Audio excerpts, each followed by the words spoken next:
This is video number one for my sports nutrition class. This is for the minerals video lecture. This is video lecture number one. So minerals are kind of interesting. If I can get this to work, hopefully it'll start working. What are minerals? Remember long ago, like 7 weeks ago, when we did an introduction of kind of nutrition, the nutrition half of the class, I said, and hopefully you learned that there's organic nutrients and there's inorganic nutrients. And the organic nutrients include things like carbohydrates, protein, and fat, and vitamins. And I guess technically water as well. No, not water. Water is inorganic. Right? Those things contain carbon. Water does not. And in the inorganic stuff, water and minerals do not contain carbon. They are what they are. They're iron, they're selenium, they're potassium, they're individual elements. We need them. They're essential. Minerals are not used for energy. Neither is water, by the way. I guess all the inorganic stuff is not used for energy in our body. And they do play a structural role. Vitamins really don't play a structural role, but minerals do, especially in our bones. The thing about minerals, though, is you really can't destroy them. You can boil food and remove them, assuming you don't use the water that you boiled food in, but you can't destroy them.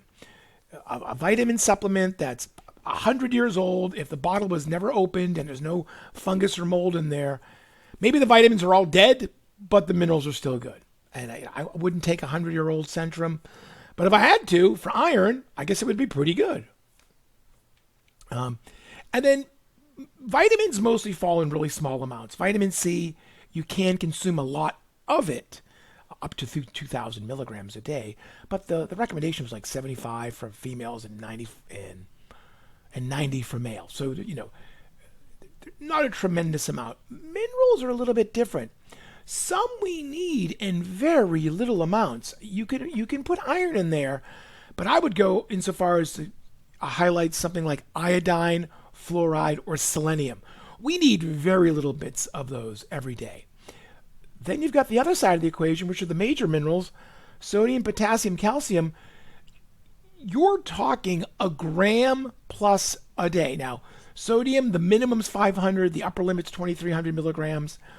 So you really don't, if you had a gram of sodium a day and that was your intake, I think most folks would be healthy because you're eating below the upper limit and most people don't. But potassium, I think, is over 3 grand for 3,000 milligrams a day for males and like a 2,600 or something for females. So, and calcium's over 1,000. Way more of the way bigger difference, if you will, between the major minerals and the trace minerals, the little baby ones, versus all the vitamins. They're just, the vitamins mostly aren't that far apart. Okay, sources. So animal foods are a great source. Plant foods are a great source. Generally, when you process a food, you remove a lot of the minerals. That's fairly okay. I think my slide here says minerals are more absorbed from animal than plant. Yes, but it really depends on the plant. Some plants do hold on to their minerals a little harder than other plants. Animal tissue, what we eat, is mostly fat and protein. We can pretty much disassemble those completely. There's no fiber in animal tissue. So you can get minerals greater from animal tissue, but not all animal tissue. And we talk about calcium. That'll be very interesting. Tap water is a good source. Don't forget, if we live in Sacramento, most of us have hard water. That's why we get deposits around our sink, around our taps. That's from all the extra minerals that's inside of our water. Dietary supplements are a very good source. A standard multivitamin is more than safe. It is in terms of how much gets in from the multivitamin, assuming you have your multivitamin with food. So you take a Centrum, which is one of these complete polyvitamin, polymineral pills, and you take your Centrum with your dinner or your breakfast or your lunch or your meal. It's going to dissolve very well in stomach acid. Those minerals are going to be available in the GI tract. There's no reason why they shouldn't be absorbed with all the other minerals. So I think supplements are a very good choice for those of you who need to take them. So the first two of the vitamins and minerals, that I talk about are sodium and potassium.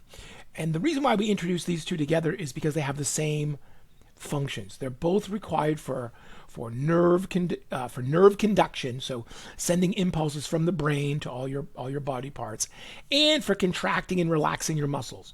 So, I mean, that is a critical, important job for sodium and potassium. Same function, and that's it. Because now they couldn't be more different. Inside the body, sodium is actually not found in cells.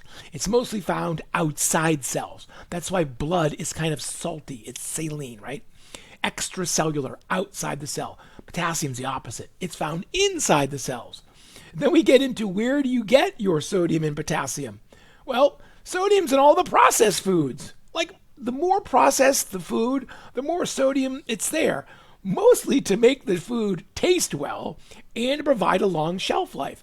Sodium holds on to water. Bacteria need water, so if you salt food and the salt, the sodium, holds the water, you keep the water, you limit the access of bacteria potentially in your food to the water. That's why we salt foods as a preservation technique.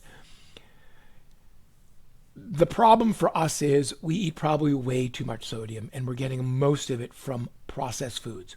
Whole foods themselves are not very robust sources of dietary sodium.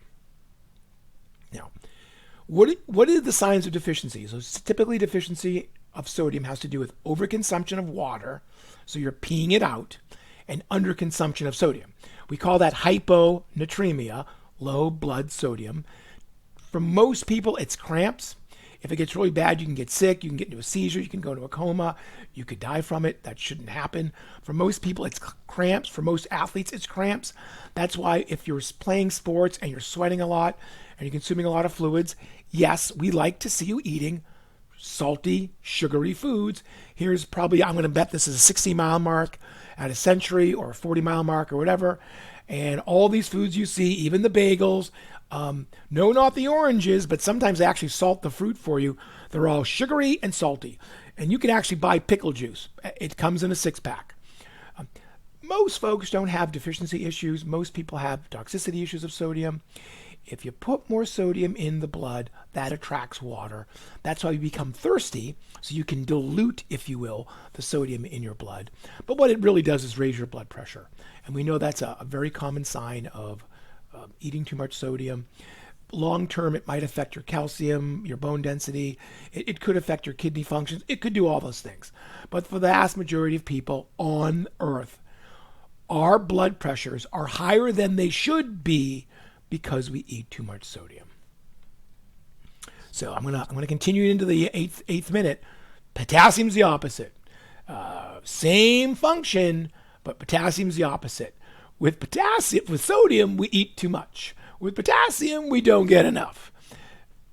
And it's not really in processed foods. It's really in whole foods. The funny thing, by the way, bananas have this great reputation of being an awesome source of potassium. Here it is. One banana, 400 milligrams. Hey, one potato, 1,000 milligrams. Potato kicks banana ass any day of the week. Cycling events often have salted potatoes. You know, they're kind of like, not baked. Yes, baked, wedged. So a little bit firm, cut up, and salted, like boiled, if you will. We definitely don't get enough potassium. These are all the whole foods. You have to go out of your way to eat it. Deficiency of potassium is a little harder because it is intracellular. It's inside cells. So when you sweat, you don't sweat out as much potassium. But you can get muscle cramping. You can have weakness. All these things can happen. It's most likely due to sodium. But for athletes, really focus on both, right? So make sure you're getting in some sodium, absolutely, and look for sources of potassium. Yeah, banana has a great reputation, but potatoes give you more. Toxicity is extremely rare. You don't really need supplements because supplements actually don't have that much potassium. We don't like people taking a lot of potassium supplements. It can cause problems. So really you should be getting it from your food. Okay, this is a long one. Sorry.